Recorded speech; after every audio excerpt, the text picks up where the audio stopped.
judiciary, right?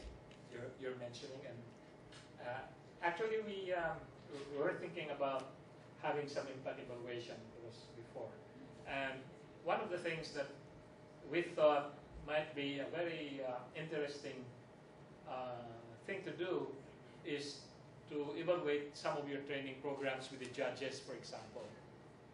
And you can do a randomized controlled trial in terms of the intervention, or you can do, for example, an RDD where you select those that will be trained in the phase 1 and in the phase 2, and you can apply the so-called regression discontinuity, for example. But I think you have to be prepared, as Manny and Dave were saying, about really thinking through the outcomes, how to measure the outcomes. And in this particular case, you might say, well, you know, maybe we'll look at the quality of the judgment of the judges.